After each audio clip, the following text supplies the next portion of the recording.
সদৌ অসম প্ৰাথমিক টেট উত্তীৰ্ণ শিক্ষক সমাজ দৰং জিলা সমিতিৰ চতুৰ্থ দ্বিবাৰ্ষিক অধিৱেশন সম্পন্ন।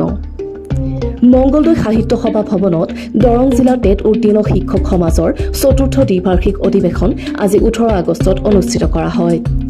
পুৱা 8 বজাত পতাকা উত্তোলন স্মৃতি দৰ্পণেৰে অধিৱেশনৰ কাৰ্যসূচী আৰম্ভ হয়।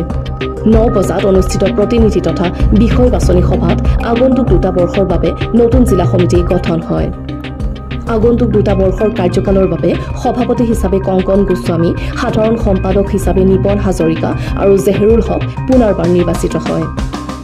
দুপৰীয়া 1 বজাৰ পৰা আদৰণি সমিতিৰ সভাপতি মজনুৰ হকৰ আদৰণি ভাষণেৰে শুভাৰম্ভণি হোৱা মুকলি সভাত মুখ্য অতিথি হিচাপে খাৰুপেটীয়া মহাবিদ্যালয়ৰ অৱসৰপ্ৰাপ্ত অধ্যক্ষ ডক্টৰ বুদ্ধিন চন্দ্ৰ হাজৰিকা, বিশিষ্ট অতিথি হিচাপে জ্যেষ্ঠ সাংবাদিক ভাৰ্গৱ কুমাৰ দাস আৰু আমন্ত্ৰিত অতিথি হিচাপে সদৌ অসম প্ৰাথমিক টেট উত্তীৰ্ণ শিক্ষক সমাজৰ সভাপতি ত্ৰৈলোক্য ডেকা, উপদেষ্টা তপন কাকতি, অনুপম নাথ, আব্দুল কালাম আজাদ উপস্থিত থাকে।